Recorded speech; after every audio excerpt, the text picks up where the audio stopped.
On Tragedy, we cover cases that involve real people and real events. Episodes may include discussions of violence, criminal behavior, and loss. We share these stories to honor those impacted and to raise awareness, but they may not be suitable for all audiences. Listener discretion is advised.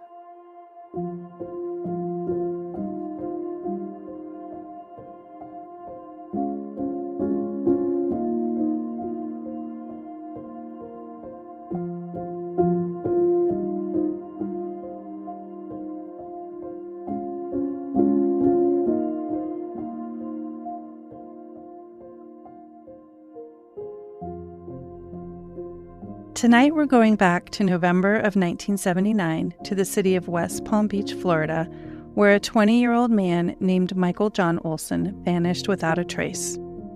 Michael had just moved from Edina, Minnesota only a few weeks earlier. He was an accomplished golfer, close with his family, and had just started a new job at the Presidential Country Club.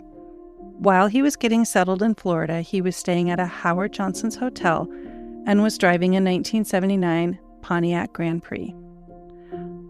On the evening of Friday, November 30th, 1979, Michael went to the Palm Beach Kennel Club dog track with several coworkers. After the races, he spent the rest of the evening with one of them, Jim Cronin. The two went bar hopping and later decided to call it a night. Michael dropped Jim off at his car, then drove away. That was the last time anyone ever saw him. It is important to remember the context of that Friday night. At the Palm Beach Kennel Club, a full Greyhound race card would start around 7:45 and run until nearly midnight. And nationally televised audiences were watching one of the biggest boxing events of the year. Sugar Ray Leonard versus Wilfred Benitez, broadcast live on ABC from Caesars Palace. That telecast began at 8 p.m. Eastern, with the main event kicking off close to midnight and ending just after 1 a.m., when Leonard won by TKO. When Michael didn't show up for work the next morning, his friends called his hotel room, and there was no answer. By Sunday, they went to the hotel in person. The desk clerk confirmed Michael had not checked out, and his car wasn't in the parking lot. On Monday, December 3rd, his boss contacted Michael's parents back in Minnesota to tell them he was missing. Michael had just cashed a check from his family and may have had cash on him that night. But despite police reports, no one ever located his car, several of his belongings, or any sign of him. Michael's father and brother immediately traveled to West Palm Beach to begin their own investigation. They interviewed employees and friends from the golf course, visited the Howard Johnson where Michael had been staying, and took careful notes. They documented what they learned in detail, even keeping a handwritten calendar of events, trying to piece together the timeline of their son and brother's final known movements. Over the years, volunteer dive teams like Sunshine State Sonar and Adventures with Purpose have searched lakes and canals around West Palm Beach. They found other vehicles, but not Michael's Pontiac. More than 4 decades later, his disappearance remains a mystery. While the rest of the country was focused on sports and nightlife, Michael disappeared into the shadows of West Palm Beach. His car, his movements after dropping off his friend, and the truth about what happened remain unanswered questions. Today, his family and friends continue to search. They've created a website, whereismikeolson.com, and worked with dive teams to keep his case alive. They want to make sure his story isn't forgotten. So we ask, as they've asked for more than 40 years, what happened to Michael John Olson after he was reportedly last seen at 5 a.m. on December 1st, 1979? Where did his car go, and why has no trace of him ever been found? This is a story of a young man with everything ahead of him, whose life turned into a mystery that still waits for answers. This is Tragedy, a true crime podcast.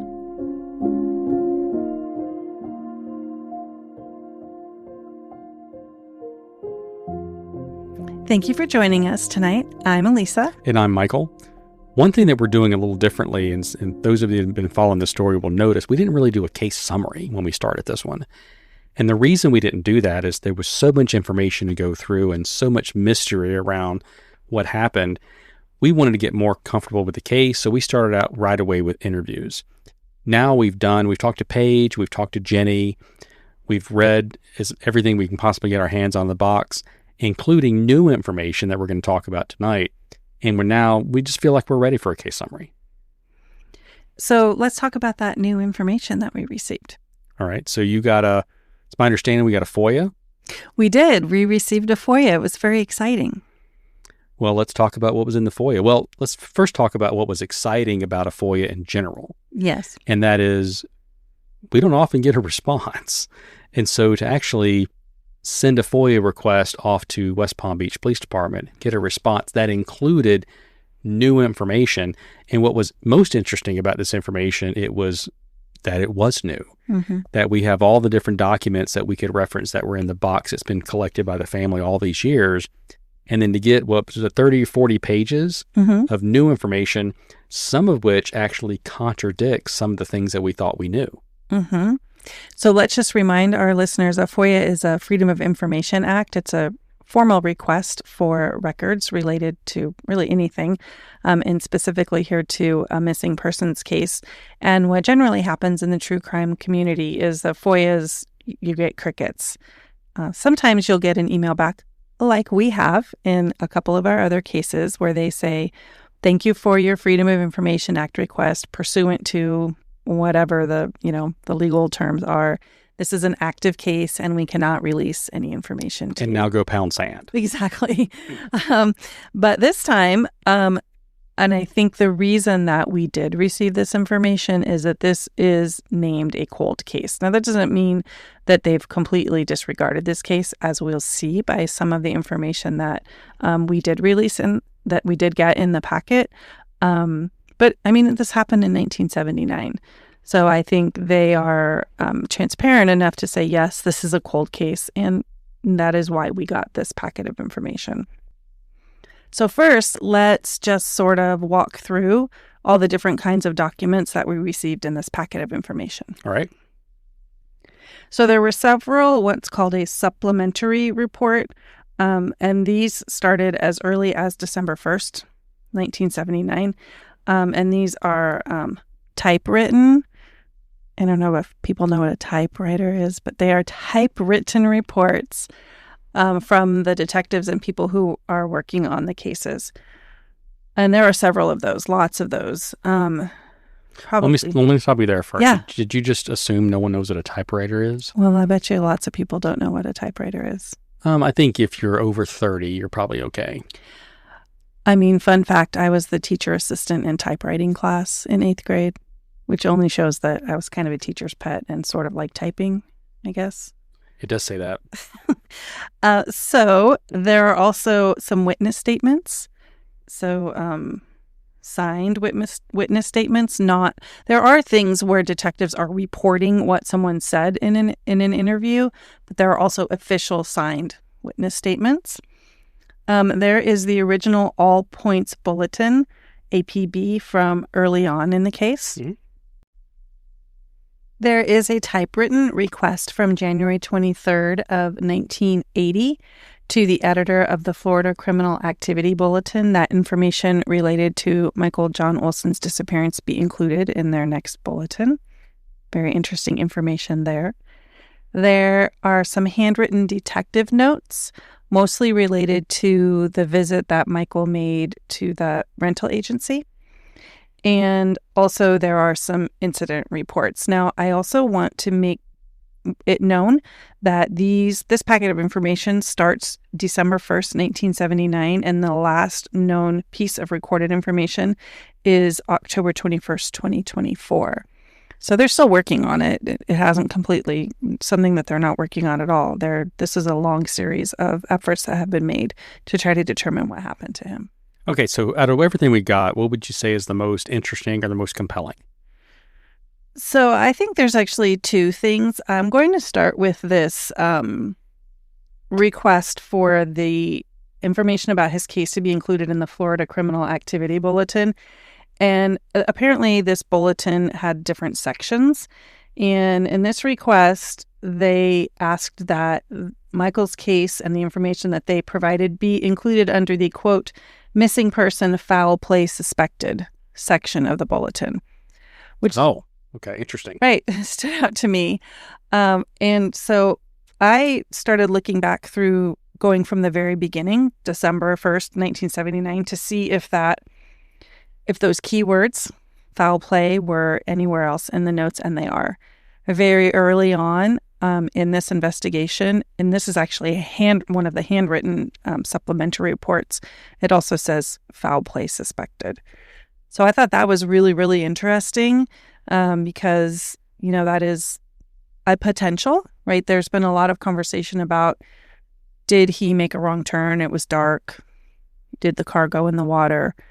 And, you'll talk more later about. Yeah, and it falls in line too as, we've had so many searches for the car in places that we believe the car should have been found and it hasn't been found. And a lot of those searches have kind of made the assumption that it was an accident. Now, not all of them. We spoke to Shelley, and she did indicate that some of those locations are taken on the theory of it was foul play. But I got the impression that that was the minority.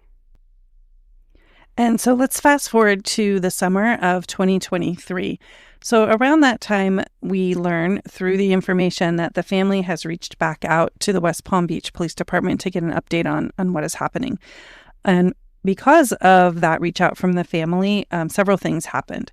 Some of the folks who worked with Michael John Olson at that time were either emailed or were called. This is all in the records. Conversations were had with people leaving a message for someone or getting an email back. And then one person who is close to this case, the property that is owned by his family, was actually visited. So this report says that the officer arrived at the residence and knocked on the door and received no answer at the door. And I think really what this is about is trying to connect back with those people. Most of them did not live in the area anymore, except for this one person who still had property. His family had property. So instead of calling or emailing, they just went directly to the house. So they're renewing their efforts, we can see here, to connect with those boys who worked at the golf course to see if they remembered anything else or something like that. So in August of 2023, continuing this investigation, the detectives were reaching out to some of the dive teams on the bodies of water and just rechecking the maps and seeing what has been covered and what has not been covered. But of note, as you asked, also something very interesting happens, and I want to just read it exactly as it comes out of this report.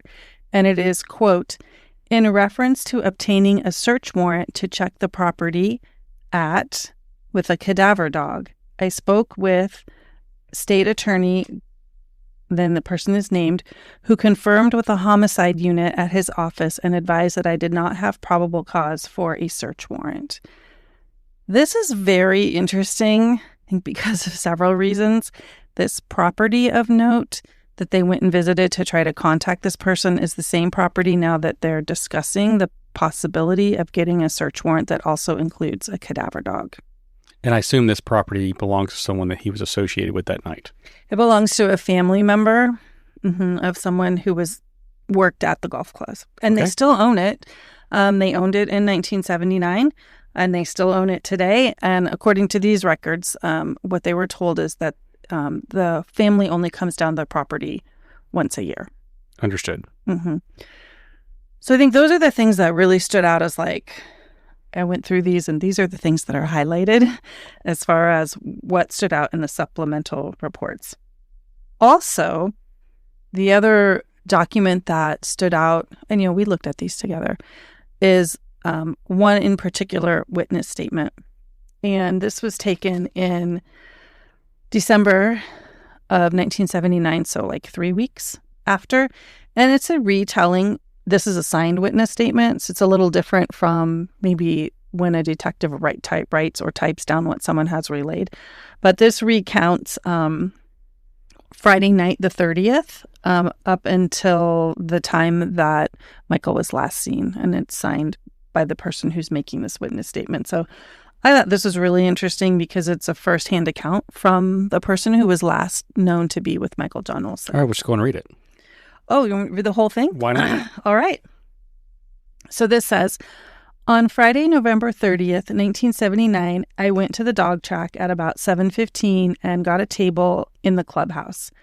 Michael Olson got there at about 7:35, and Dave Preskoff got there about 8 p.m. We stayed at the dog track until about 1:15 a.m. Then Michael and I went to the Wildside Bar on Okeechobee Boulevard. After we left the Wildside, we went back to the dog track and picked up Michael's car. I parked my van at the church on Cherry Road, just west of Congress Avenue, and we went in Michael's car to Mr. G's. We stayed at Mr. G's until they started to close and had turned on the lights. When we left, Michael dropped me off at my van. I last saw Michael driving toward Congress and Cherry Road. I had to be at work at 6:30 a.m., and I went to work at that time. Michael was supposed to be at work at 9 or 10 a.m. He never showed up. Michael was wheeling some of the races at the track, and I believe he wound up losing, but I don't know how much. He seemed to like the job here a lot and got along with everything that I know of. I never heard him say anything going on anywhere else or home. He seemed happy here. And then it's signed and witnessed. Yeah, and what's interesting about the statement to me is that there's a couple of contradictions based on what we already know. You know, we've got situations where he's won a lot of money based on witness statements, and we have situations now where he's lost money. And what makes this one compelling to me is it's very close to the event. Yeah, within 2 weeks, it's December 18th. And then, of course, we know that he disappeared on December 1st, so just a little over 2 weeks. But there are also detective recounts of statements, not an official witness statement, but where they're recounting an interview that, as you just noted, say different things. Right. Wheeling trifectas, which we didn't really know. You've been to a dog track. I don't think you were betting you were working there. I've never been to the dog track. I didn't know what that meant. So we had to look it up. And, you know, wheeling trifectas seems to mean that you are playing like multiple bets at once. And if you win a whole bunch of trifectas, then you're going to win a lot of money in 1979. But then there's other parts like this one that I just read where it says I believe he wound up losing. So it's just really not clear.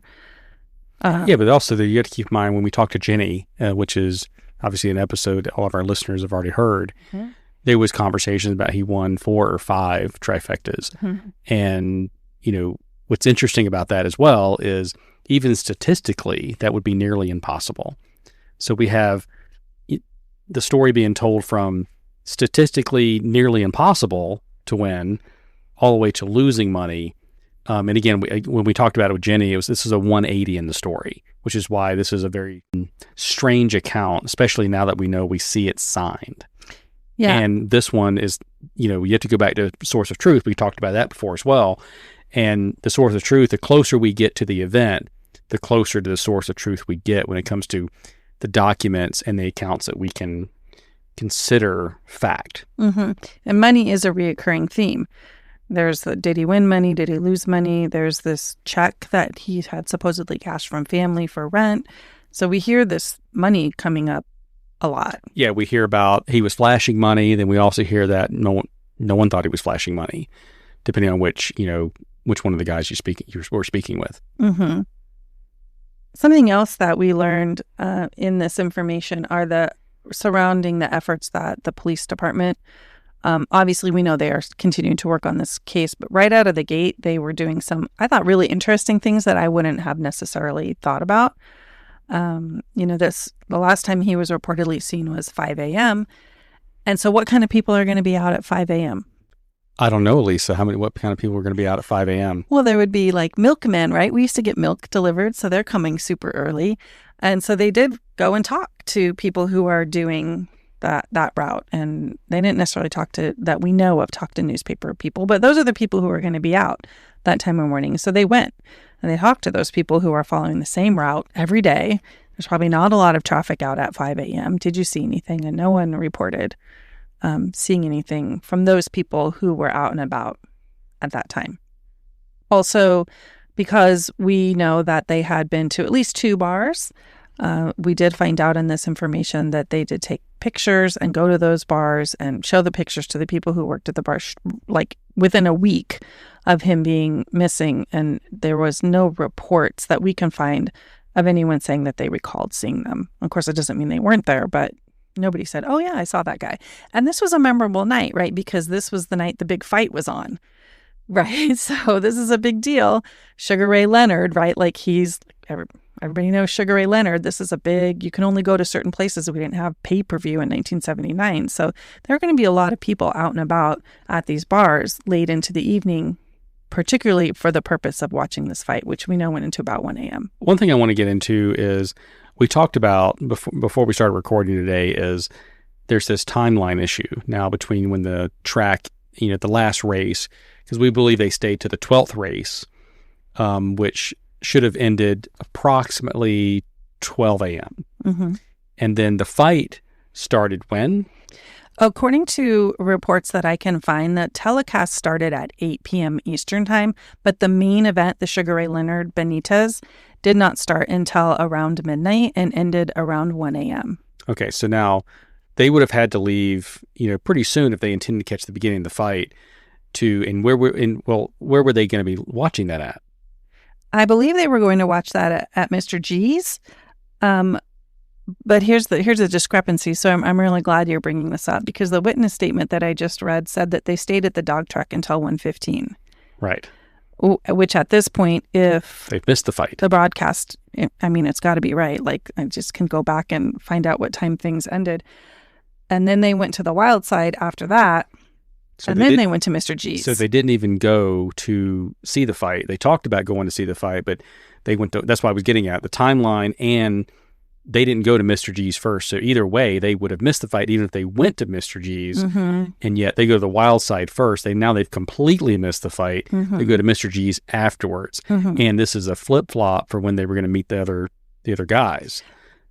That's right. We haven't talked about that yet. There were several people at the dog track. It wasn't just Michael and the last person that was seen with him. There were other people, and there was this plan.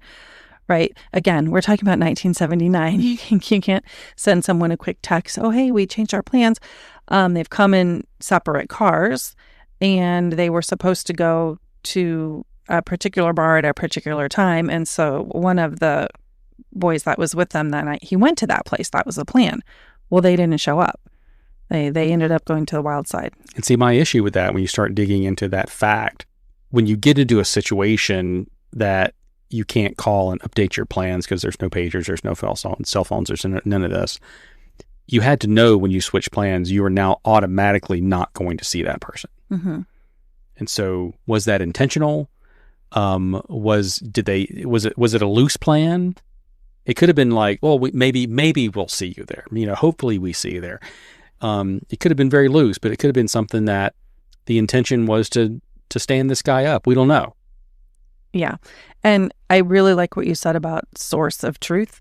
There is a difference between a signed witness statement and someone's recollection of what someone said. So while we love all this information that came, I think you have to be kind of careful with all of these supplementary reports. Now, I'm not saying that the detectives are misconstruing what people have said, but it's not directly from that person. It's an interpretation or a recollection of what someone said in an interview, which is a lot different than a signed witness statement. Correct. Mm-hmm. Or something like an email or something from that particular source. Additionally, they did do, I thought, a really comprehensive investigation of several guests at the hotel. And I think this was mainly about trying to determine, had there been any disturbance, anything that anyone had heard at the Howard Johnson that evening. Because, there's a possibility that he did make it back to the hotel and then for some reason left. But there are several supplementary reports about, I would say, 4 or 5 different people or couples who were in the room above or the room next to, and they did a lot of due diligence in speaking to those people. And there was one recounting of a disturbance. I believe it was from the room above the room that Michael was in at that time. And remember, he had moved rooms just at that hotel. But that didn't really end up producing anything substantial. So I think what is important to know is that it does seem like the West Palm Beach Police Department took this pretty seriously. We have seen in other missing persons cases that sometimes it feels like, the police just think, oh, they, took off, or, oh, they're involved in some sort of nefarious behavior. Oh, they're adult. They can go do whatever they want to do. Now, he was 20. That's an adult. But they did a lot in the beginning to try to really determine maybe what had happened. Well, let's be fair to some of the stories we heard as well, because, I would say not exactly the beginning. We did talk to his family, and they had these guys waiting around, and they indicated that, well, he's a grown man. He can go wherever he wants to, that they was needlessly being worried. Obviously, his family knew that wasn't true. But, it is nice that we've seen a lot of these additional documents. They got more engaged faster than we had originally thought they did. This was one of those kind of contradictions. We thought there was really nothing going on for weeks, and, we're finding that's just not true. And something that we've seen in some of the other stories that we have covered is there appear to be some of the local law enforcement who are more engaged than others. In this particular case, this first detective, I can see there are lots and lots of notes and things from him. And then later when we get into the more like 2022, 2023 documents, there's a very involved detective. And even the family speaks very highly of her. And she is no longer in that position. And unfortunately, what they recount to us is once someone else was assigned this case, this activity that we see that I just was going over in 2023, it really declines. And they don't have that same level of engagement that they had before. And for those of you who have listened to our cases, we have that exact same thing happen in another case with Ian Rogers, in that the first detective on the case, his mom really recounts to us that she was very, very engaged and very supportive. And I think she went on maternity leave. And then another detective was assigned, and that didn't go as well as she had hoped initially. So we've seen this now a couple of times. I guess people are people, right? So maybe you just chalk that up to people's characteristics, but I think it's interesting that we've seen it more than once at this point. Agreed. And let's talk about what's next for us, given all this new information that we've learned. All right. We've actually recently spoken to a statement analyst, and that conversation was wildly interesting. And so we've provided a lot of the stuff that we pulled out of this FOIA that was firsthand accounts and had them analyze it. And some of the results that we've got back for them is highly interesting and certainly paints a new picture or a new direction to consider. Now, we're not going to go into it yet because we haven't done his interview yet, but that one's coming. And I can tell you it's going to be something you're going to want to hear. Right. And this is another area of expertise that I was not even aware of, much like when we were discussing Jody Kilgore's case and we came across a geographic profiler. I didn't even know that existed before. Now, I obviously know that behavior profiling is a thing, and, it was great when we talked about that on the case as well. But learning these new things about geographic profiling, statement analyzing, I didn't even know these things existed. And so I think it is really interesting that we're learning about these different areas of expertise and how all of these, I talked about a puzzle at the beginning. That's right. This is another piece of the puzzle, is someone who's really linguistically looking at the words that someone is saying or typing, depending on what the statement consists of, and really digging into that to maybe tell us a little bit more about what that person is actually saying. It's kind of like reading between the lines, as we would have said in the past. Oh, yeah. I mean, and so now, does this type of work necessarily, is it admissible in court? The answer is no. But can it establish probable cause? Maybe. And so we're hoping this new direction could maybe jar a little piece of the truth loose. Mm-hmm. You'll have to stay tuned. That's right. Even with these new findings, there are still more questions than answers. And this is where you, our listeners, can help.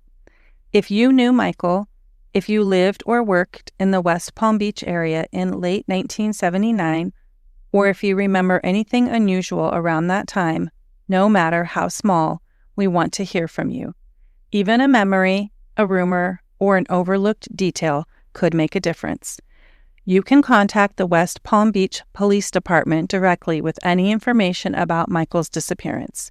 You can also share tips anonymously through the family's website, www.whereismikeolson.com. Every piece of information matters, and every voice helps move this case forward.